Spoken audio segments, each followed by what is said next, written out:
ਉਹਨਾਂ ਨੂੰ ਖਟਕੜ ਕਲਾਂ ਦੇ ਵਿੱਚ ਰਹਿਣ ਵਾਸਤੇ ਕੋਈ ਜ਼ਮੀਨ ਦੇਣ ਲਈ ਰਾਜੀ ਨਹੀਂ। ਪਿੰਡ ਦੇ ਲੋਕਾਂ ਨੇ ਇਹ ਕਿਹਾ ਕਿ ਜੇ ਭਗਤ ਸਿੰਘ ਦਾ ਪਰਿਵਾਰ ਫਿਰ ਇੱਥੇ ਆ ਗਿਆ, ਪੁਲਿਸ ਨੇ ਤਾਂ ਸਾਡੇ ਘਰਾਂ 'ਚ ਸਾਡੇ ਪਿੱਛੇ ਲੱਗੇ ਰਹਿਣਾ। ਕਿੰਨੀਆਂ ਖਤਰਨਾਕ ਹੀ ਗੱਲਾਂ।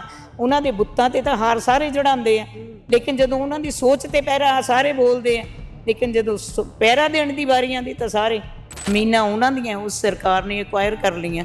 ਜਿੱਥੇ ਭਗਤ ਸਿੰਘ ਦਾ ਬੁੱਤ ਲੱਗਾ ਤੇ ਉਹਨਾਂ ਦੇ ਮਿਊਜ਼ੀਅਮ ਬਣਾਏ ਆ। ਸਰਕਾਰ ਵੀ ਨਹੀਂ ਸੁਣਦੀ ਇਸ ਵਿਸ਼ੇ ਨਹੀਂ, ਉਹਨਾਂ ਨੂੰ ਅੱਜ ਦੀ ਪੀੜ੍ਹੀ ਤੋਂ ਤੁਸੀਂ ਆਸ ਨਾ ਕਰੋ ਕਿ ਇਹਨਾਂ ਦੀਆਂ ਸੋਚਾਂ 'ਤੇ ਪਹਿਰਾ ਦੇਣਗੇ। ਇਹ ਸਿਰਫ ਫੋਟੋਆਂ ਲਈ, ਆਪਣੀ ਪਾਪੂਲੈਰਿਟੀ ਲਈ, ਸਿਰਫ ਆਪਣੀਆਂ ਸੰਸਥਾਵਾਂ ਨੂੰ ਕਾਇਮ ਰੱਖਣ ਲਈ।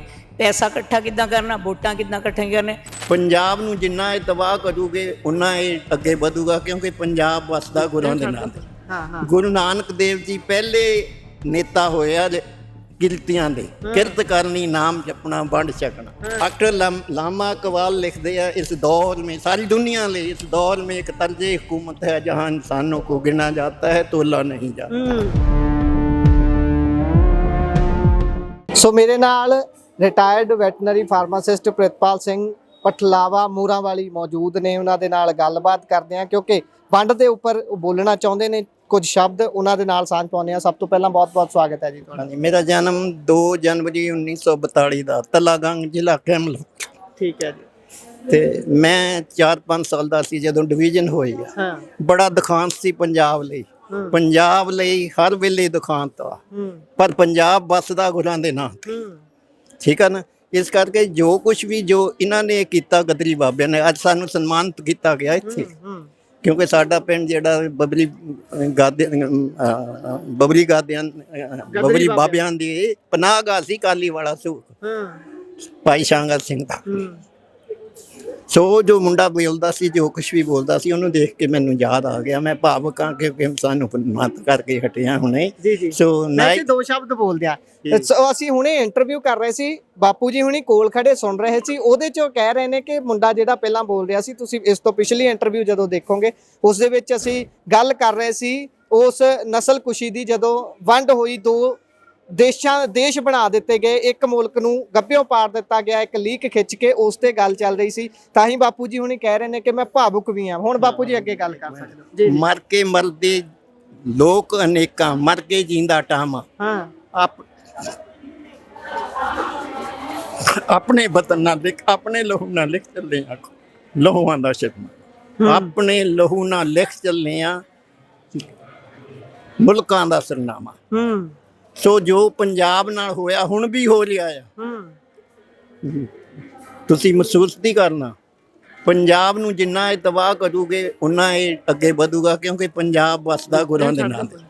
ਗੁਰੂ ਨਾਨਕ ਦੇਵ ਜੀ ਪਹਿਲੇ ਨੇਤਾ ਹੋਏ ਆ ਕਿਰਤੀਆਂ ਦੇ। ਕਿਰਤ ਕਰਨੀ, ਨਾਮ ਜਪਣਾ, ਵੰਡ ਛਕਣਾ। ਸੋ ਇਹ ਗਦਰੀ ਬਾਬਿਆਂ ਦਾ ਜੋ ਮੇਲਾ ਲਾ ਰਹੇ ਆ, ਇਨ ਕਮੇਟੀ ਦਾ, ਸਭਨਾਂ ਦਾ, ਖਾਸ ਕਰਕੇ ਮਾੜੀ ਮੇਘਾ ਦਾ ਬਹੁਤ-ਬਹੁਤ ਧੰਨਵਾਦ। Nice to meet you, thank you. Waheguru ji ਕਾ ਬਾਪੂ ਜੀ ਇੱਕ ਸਵਾਲ ਮੈਂ ਵੀ ਕਰ ਲਾਂ। ਹਾਂਜੀ। ਜਦੋਂ ਬਾਪੂ ਜੀ ਗਦਰੀ ਬਾਬਿਆਂ ਦੀ ਗੱਲ ਕਰਦੇ ਆ, ਗਦਰੀ ਬਾਬਿਆਂ ਨੇ ਹਾਂਜੀ ਕੋਈ ਨਹੀਂ, US ਜੀ, ਜਦੋਂ ਗਦਰੀ ਬਾਬਿਆਂ ਦੀ ਗੱਲ ਕਰਦੇ ਆ, ਉਹਨਾਂ ਦੇ ਵੱਲੋਂ ਗੁਰਦੁਆਰਾ ਸਾਹਿਬ ਅਮਰੀਕਾ ਦੇ ਵਿੱਚ ਬਣਾਇਆ ਜਾਂਦਾ ਹੈ। ਉਸ ਤੋਂ ਬਾਅਦ ਜਦੋਂ ਗੁਰਦੁਆਰਾ ਬਣਾ ਕੇ ਉਹਨਾਂ ਦੇ ਵੱਲੋਂ ਸੰਘਰਸ਼ ਸ਼ੁਰੂ ਕੀਤਾ ਜਾਂਦਾ ਹੈ। ਇੱਥੇ ਤੱਕ ਸੰਘਰਸ਼ ਬਹੁਤ ਲੰਬਾ ਹੈ। ਛਾਉਣੀਆਂ ਦੇ ਵਿੱਚ ਲਾਟ ਬੁਲਾਉਣੀ, ਉਹਨਾਂ ਦੇ ਵੱਲੋਂ ਆ ਕੇ ਗੱਲ ਕਰਨੀ ਇੱਥੇ ਆਜ਼ਾਦੀ ਦੀ, ਸਾਨੂੰ ਦੱਸਣਾ ਕਿ ਆਜ਼ਾਦੀ ਦੇ ਮਾਇਨੇ ਕੀ ਹੁੰਦੇ ਨੇ, ਜੋ ਉਹਨਾਂ ਨੇ ਅਮਰੀਕਾ ਦੇ ਵਿੱਚ ਉੱਥੇ ਜਾ ਕੇ ਦੇਖੇ।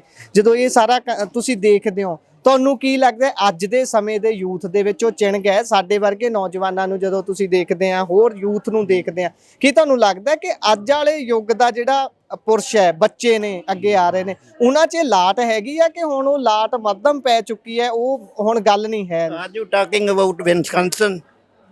ਯੈਸ। ਮੈਂ ਜਾਣਦਾ, ਕਿਉਂਕਿ ਮੈਂ ਜੌਨ ਐਫ ਕੈਨੇਡੀ ਦੀ ਪੀਸ ਕੋਰ ਵਲੰਟੀਅਰ 'ਚ ਕੰਮ ਕੀਤਾ ਹੈ। ਅੱਛਾ ਜੀ। ਹਾਂ, ਸਮਝੇ ਨਾ। ਇਸ ਕਰਕੇ ਜੋ ਕੁਝ ਹੁਣ ਇਸ ਬੋਲਾਂ ਇੱਕ ਲਫ਼ਜ਼ ਜੀ डॉक्टर लामा इकबाल लिखते हैं, इस दौर में सारी दुनिया ले इस दौर में एक तर्ज हुकूमत है जहाँ इंसानों को गिना जाता है तोला नहीं जाता। समझे, जो कुछ विल्सन चर्चिल ने लिया सी वो सारा हुण दिसदा है। Nice to meet you. Thank you, बहुत बहुत शुक्रिया। ਬੀਬੀ ਜੀ ਤੁਸੀਂ ਕਿਹੜੀ ਜਗ੍ਹਾ ਤੋਂ ਆਏ? ਮੈਂ ਜੀ ਗਦਰੀ ਬਾਬੇ ਭਾਈ ਸ਼ਾਂਗਾ ਸਿੰਘ ਦੀ ਪੋਤੀ ਐਡਵੋਕੇਟ ਕੇ ਜਤਿੰਦਰ ਪਟਲਾਵਾ। ਅੱਛਾ ਜੀ, ਠੀਕ ਹੈ।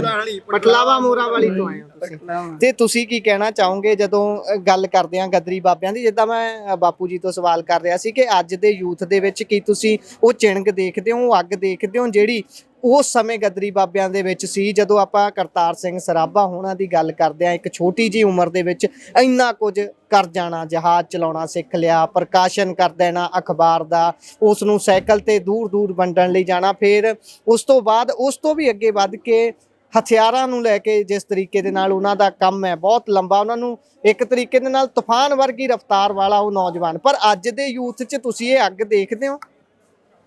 ਸਭ ਤੋਂ ਪਹਿਲਾਂ ਤਾਂ ਮੈਂ ਇੱਕ ਸ਼ਹੀਦਾਂ ਦਾ ਸ਼ੇਰ ਜ਼ਰੂਰ ਬੋਲੂੰਗੀ कि जे मैं कोई गलत बोले, गुनाहगारों में शामिल हूँ, गुनाहों से नहीं वाकिफ, सजा को जानते हैं हम, खुदा जाने खता क्या है, नया बिस्मिल हूँ मैं, वाकिफ नहीं रस्म मोहब्बत से, बता दो तुम ही ए जालिम तड़पने की अदा क्या है। इस तो बाद उन्हों का दूजा है, आशिक जो शहादत के वो जीना छोड़ देते हैं, आशिक जो शहादत के वो जीना छोड़ देते हैं, खिलौना जिस्म को समझकर वो तो फोड़ देते हैं, ना हूरे न जन्नत न ताजो तख्त की हसरत, खुदा भी अगर खुदाई दे तो वो मोड़ देते हैं। इस तो बाद अगली गल जिहड़ी तुसीं इस जनरेशन बारे पुछदे आ, साडा दुआबा तां सारा ना कनेडा अमेरिका इंग्लैंड दी दौड़ विच चले गया, ਤੇ ਬਾਅਦ ਵਿੱਚ ਜਿਹੜੇ ਬਜ਼ੁਰਗ ਬੈਠੇ ਆ ਉਹ ਤਰਸਦੇ ਆ, ਮਾਵਾਂ ਉਹ ਤਰਸਦੀਆਂ ਪਾਣੀ ਵਾਸਤੇ, ਜਿਨ੍ਹਾਂ ਨੇ ਦੁੱਧ ਦੇ ਕੇ ਪੁੱਤ ਪਾਲੇ। ਤੁਸੀਂ ਟਰੱਕਾਂ ਦੇ ਪਿੱਛੇ ਪੜ੍ਹਦੇ ਆ, ਪਰ ਹਕੀਕਤ ਇਹ ਆ। ਤੇ ਹਕੀਕੀ ਗੱਲ ਇਹ ਹੈਗੀ ਸਾਡੇ ਦੁਆਬੇ ਦੀ, ਕਿਉਂਕਿ ਗੁਰੂ ਗੋਬਿੰਦ ਸਿੰਘ ਜੀ ਨੇ ਵੀ ਜਦੋਂ ਉਹ ਆਨੰਦਪੁਰ ਸਾਹਿਬ ਤੋਂ ਜਾ ਕੇ ਨਾਂਦੇੜ ਸਾਹਿਬ ਜਾ ਕੇ, ਉਹਨਾਂ ਨੇ ਨਾਂਦੇੜ ਸਾਹਿਬ ਦਾ, ਹਜ਼ੂਰ ਸਾਹਿਬ ਦਾ ਜਿਹੜਾ ਸਾਰਾ ਪ੍ਰਬੰਧ ਸੀ, ਕਿਉਂ ਉਹਨਾਂ ਲੋਕਾਂ ਨੂੰ ਦੇ ਦਿੱਤਾ? ਉਹ ਕਹਿੰਦੇ ਸੀ ਕਿ ਦੁਆਬੇ ਦੇ ਲੋਕ ਜਿਹੜੇ ਵਫਾ ਦੇ ਕਾਬਿਲ ਨਹੀਂ ਹੈਗੇ।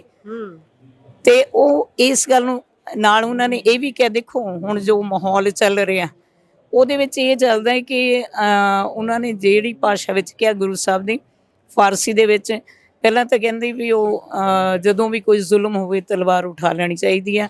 ਉਹ ਕਹਿੰਦੇ ਗੁਰੂ ਸਾਹਿਬ ਕੀ ਕਹਿੰਦੇ ਆ, ਚੂਕਾਰ ਅੱਜ ਹਮਾ ਹੀ ਲਤੇ ਦਰ ਗੁਜ਼ਸ਼ਤ, ਹਲਾਲ ਅਸਤ ਬੁਰਦਨ ਬਾ ਸ਼ਮਸ਼ੀਰ ਦਸਤ। ਤੇ ਇਸੇ ਤਰ੍ਹਾਂ ਇੱਕ ਔਰਤ ਨੂੰ ਕਿਉਂ ਇਗਨੋਰ ਕੀਤਾ ਜਾਂਦਾ? ਲੜਕੀਆਂ ਕਿਉਂ ਦੌੜਦੀਆਂ ਆਪਣਾ ਇੰਡੀਆ ਛੱਡ ਕੇ, ਭਾਰਤ ਛੱਡ ਕੇ? ਜਦੋਂ ਦੁਆਬਾ ਜਾਂ ਪੂਰਾ ਪੰਜਾਬ ਖਾਲੀ ਹੋ ਰਿਹਾ, ਕੋਠੀਆਂ ਦੀ ਮਹਿਲ ਐਡੇ ਬਣੇ ਪਏ ਆ, ਪਰ ਜਦੋਂ ਬਜ਼ੁਰਗਾਂ ਦੀ ਜ਼ਮੀਨਾਂ ਔਰ ਮਹਿਲ ਵੇਚ ਕੇ ਚਲੇ ਜਾਂਦੇ ਆ, ਤੇ ਉੱਥੇ ਬਸਦੇ ਕੌਣ ਆ? ਜਿਹੜੀ ਕਮਿਊਨਿਟੀ ਨੇ ਅੱਜ ਸਾਨੂੰ ਘੇਰਾ ਪਾਇਆ, ਉਹਦੇ ਵੱਲ ਧਿਆਨ ਕਿਸੇ ਦਾ ਨਹੀਂ ਹੈਗਾ। ਸਰਕਾਰਾਂ ਨੂੰ ਜਿਹੜੇ ਪੋਲੀਟੀਕਲ ਬੰਦੇ ਆ ਉਹਨਾਂ ਨੂੰ ਵੋਟਾਂ ਚਾਹੀਦੀਆਂ, ਤੇ ਜਿਹੜੇ ਆਰਗੇਨਾਈਜੇਸ਼ਨ ਆ ਉਹਨਾਂ ਨੂੰ ਪੈਸਾ ਚਾਹੀਦਾ।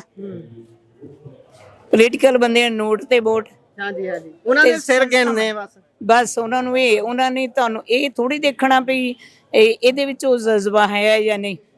ਕਿਉਂਕਿ ਮੈਂ ਸ਼ਹੀਦ ਆਜ਼ਮ ਭਗਤ ਸਿੰਘ ਦੇ ਪਰਿਵਾਰ ਨਾਲ ਵੀ ਬਹੁਤ ਰਹੀ ਹਾਂ, ਤੇ ਪਰ ਜਿੱਦਾਂ ਉਹਨਾਂ ਨੂੰ ਖਟਕੜ ਕਲਾਂ ਦੇ ਵਿੱਚ ਰਹਿਣ ਵਾਸਤੇ ਕੋਈ ਜ਼ਮੀਨ ਦੇਣ ਲਈ ਰਾਜੀ ਨਹੀਂ। ਮੈਂ ਉਹਨਾਂ ਦੇ ਨਾਲ ਕੰਪੇਨ ਕੀਤੀ ਸੀ, ਅਵੇ ਸਿੰਘ ਸੰਧੂ ਜੀ ਖੜੇ ਸੀ ਉੱਥੋਂ, ਤੇ ਉਹਨਾਂ ਨੇ ਕਿਹਾ ਵੀ ਨਾਲ ਮੈਂ ਚੱਲੀ, ਉੱਥੇ ਸਪੀਚਸ ਵੀ ਕੀਤੀਆਂ। ਈਵਨ ਅਖੀਰ ਉਹ ਕਹਿੰਦੇ ਵੀ ਆਪਾਂ ਇੱਕ ਸੰਸਥਾ ਬਣਾਉਣ ਲਈ ਖਟਕੜ ਕਲਾਂ ਚਾਹੁੰਦੇ ਹਾਂ। ਜ਼ਮੀਨਾਂ ਉਹਨਾਂ ਦੀਆਂ ਉਸ ਸਰਕਾਰ ਨੇ ਐਕਵਾਇਰ ਕਰ ਲਈਆਂ, ਜਿੱਥੇ ਭਗਤ ਸਿੰਘ ਦਾ ਬੁੱਤ ਲੱਗਾ ਤੇ ਉਹਨਾਂ ਦੇ ਮਿਊਜ਼ੀਅਮ ਬਣਾਏ ਆ। ਸਰਕਾਰ ਵੀ ਨਹੀਂ ਸੁਣਦੀ ਇਸ ਵਿਸ਼ੇ? ਨਹੀਂ, ਉਹਨਾਂ ਨੂੰ ਮੈਨੂੰ ਉਹਨਾਂ ਨੇ ਵਿੱਚ ਪਾਇਆ ਮੀਡੀਆ, ਉਹਨਾਂ ਦੀ ਅਵੇ ਸਿੰਘ ਸੰਧੂ ਦੀ ਮਿਸਿਸ ਤੇਜਵਿੰਦਰ ਸਿੰਘ ਤੇਜੀ ਉਹਨੂੰ ਕਹਿੰਦੇ ਆ, ਉਹ she is close friend of ਮਾਈਨ। ਉਹਨਾਂ ਨੇ ਮੈਨੂੰ ਕਿਹਾ ਵੀ ਤੁਸੀਂ ਵਿੱਚ ਪੈ ਕੇ ਖਟਕੜ ਕਲਾਂ ਤੋਂ ਸਾਨੂੰ ਕੋਈ ਜ਼ਮੀਨ ਖਰੀਦੋ। ਉਹਨਾਂ ਦੀ ਜ਼ਮੀਨ ਤਾਂ ਸਰਕਾਰ ਨੇ ਲੈ ਲਈ, ਵੀ ਅਸੀਂ ਜ਼ਮੀਨ ਇੱਥੇ ਕੋਈ ਬਣਾ ਕੇ ਸੰਸਥਾ ਬਣਾਈਏ ਭਗਤ ਸਿੰਘ ਦੇ ਨਾਂ ਤੇ, ਪਰ ਕਿਸੇ ਨੇ ਇਸ ਗੱਲ ਦਾ ਹੁੰਗਾਰਾ ਨਹੀਂ ਭਰਿਆ। ਉਹ ਪਿੰਡ ਦੇ ਲੋਕਾਂ ਨੂੰ ਮੈਂ ਪੁੱਛੇ, ਬ੍ਰਦਰ ਮੇਰੇ ਨਾਲ ਹੀ ਸੀ, ਉਹ ਪਿੰਡ ਦੇ ਲੋਕਾਂ ਨੇ ਇਹ ਕਿਹਾ ਕਿ ਜੇ ਭਗਤ ਸਿੰਘ ਦਾ ਪਰਿਵਾਰ ਫੇਰ ਇੱਥੇ ਆ ਗਿਆ, ਪੁਲਿਸ ਨੇ ਤਾਂ ਸਾਡੇ ਘਰਾਂ 'ਚ ਸਾਡੇ ਪਿੱਛੇ ਲੱਗੇ ਰਹਿਣਾ। ਕਿੰਨੀਆਂ ਖਤਰਨਾਕ ਹੀ ਗੱਲਾਂ। ਉਹਨਾਂ ਦੇ ਬੁੱਤਾਂ ਤੇ ਤਾਂ ਹਾਰ ਸਾਰੇ ਚੜਾਉਂਦੇ ਆ, ਲੇਕਿਨ ਜਦੋਂ ਉਹਨਾਂ ਦੀ ਸੋਚ ਤੇ ਪਹਿਰਾ ਸਾਰੇ ਬੋਲਦੇ ਆ, ਲੇਕਿਨ ਜਦੋਂ ਪਹਿਰਾ ਦੇਣ ਦੀ ਵਾਰੀ ਆਉਂਦੀ ਤਾਂ ਸਾਰੇ ਲੱਤਾਂ ਕੰਬ ਜਾਂਦੇ ਆ। ਮੇਰੇ ਸ਼ਹਿਰ ਦੇ DC ਸਾਹਿਬ, SSP ਸਾਹਿਬ ਨਵਾਂ ਸ਼ਹਿਰ ਦੇ, ਉਹ ਇਹ ਕਹਿੰਦੇ ਕਿ ਜਤਿੰਦਰ ਤੂੰ ਚੱਲੀ ਹੋਈ ਆ, ਝੰਡਾ ਚੁੱਕ ਕੇ ਚੱਲ, ਤੇਰੇ ਪਿੱਛੇ ਲੱਖਾਂ ਹਜ਼ਾਰਾਂ ਹੋਣਗੇ। ਮੈਂ ਤੁਰਦੀ ਆ, ਪਰ ਜਦੋਂ ਮੈਂ ਵਾਪਸ ਪਰਤ ਕੇ ਦੇਖਦੀ ਆ ਸਾਰੇ ਮੁਰਦੇ ਖਾਲੀ, ਕੋਈ ਵੀ ਨਹੀਂ ਹੁੰਦਾ, ਮੈਂ ਇਕੱਲੀ ਰਹਿ ਜਾਂਦੀ। ਪਰ ਫਿਰ ਮੈਂ ਉੱਥੇ ਇੱਕ ਸ਼ਾਇਰ ਦਾ ਮੈਨੂੰ ਯਾਦ ਆਂਦਾ, ਇਕੱਲੀ ਰਿਸ਼ਮ ਕਿੰਜ ਧੋ ਲਵੇ ਕਾਲਖ ਜ਼ਮਾਨੇ ਦੀ, ਅਸਾਂ ਰਲ ਮਿਲ ਕੇ ਦੁਨੀਆ ਤੋਂ ਹਨੇਰਾ ਦੂਰ ਕਰਨਾ ਏ। ਨਹੀਂ ਮੰਗਣਾ ਉਦਾਰਾ ਸੂਰਜ ਬੇਗਾਨੇ ਸੂਰਜਾਂ ਕੋਲੋਂ, ਨਹੀਂ ਮੰਗਣਾ ਉਦਾਰਾ ਚਾਨਣ ਬੇਗਾਨੇ ਸੂਰਜਾਂ ਕੋਲੋਂ, ਅਸੀਂ ਆਪਣੇ ਹੀ ਅੰਦਰ ਨੂੰ ਨੂਰੋ ਨੂਰ ਕਰਨਾ ਏ। ਇਹਨਾਂ ਹੀ ਸ਼ਬਦਾਂ ਨਾਲ ਅੱਜ ਦੀ ਪੀੜ੍ਹੀ ਤੋਂ ਤੁਸੀਂ ਆਸ ਨਾ ਕਰੋ ਕਿ ਇਹਨਾਂ ਦੀਆਂ ਸੋਚਾਂ ਤੇ ਪਹਿਰਾ ਦੇਣਗੇ। ਇਹ ਸਿਰਫ ਫੋਟੋਆਂ ਲਈ, ਆਪਣੀ ਪੋਪੂਲੈਰਿਟੀ ਲਈ, ਸਿਰਫ ਆਪਣੀਆਂ ਸੰਸਥਾਵਾਂ ਨੂੰ ਕਾਇਮ ਰੱਖਣ ਲਈ, ਪੈਸਾ ਇਕੱਠਾ ਕਿੱਦਾਂ ਕਰਨਾ, ਵੋਟਾਂ ਕਿੱਦਾਂ ਇਕੱਠੀਆਂ ਕਰਨਾ, ਇਸ ਤੋਂ ਬਾਅਦ ਨਥਿੰਗ ਐਲਸ। ਬਹੁਤ ਬਹੁਤ ਨਮਸਕਾਰ ਜੀ। ਤੁਹਾਡਾ ਸ਼ੁਭ ਨਾਮ ਜੀ? ਐਡਵੋਕੇਟ ਕੇ ਜਤਿੰਦਰ ਪਠਲਾਵਾ। ਕੇ ਮੀਨਸ ਕ੍ਰਾਂਤੀਕਾਰੀ। ਜੀ ਸ਼ੁਕਰੀਆ ਬਹੁਤ ਬਹੁਤ। ਸੋ ਤੁਸੀਂ ਵਿਚਾਰ ਸੁਣੇ ਨੇ ਬੀਬੀ ਜੀ ਹੁਣਾਂ ਦੇ, ਉਹਨਾਂ ਨੇ ਕਿਸ ਤਰੀਕੇ ਦੇ ਨਾਲ ਦੱਸਿਆ ਹੈ। ਸੋ ਜੁੜੇ ਰਹੋ Punjabi radio, Punjabi TV USA ਨਾਲ। ਧੰਨਵਾਦ, ਸਤਿ ਸ਼੍ਰੀ ਅਕਾਲ।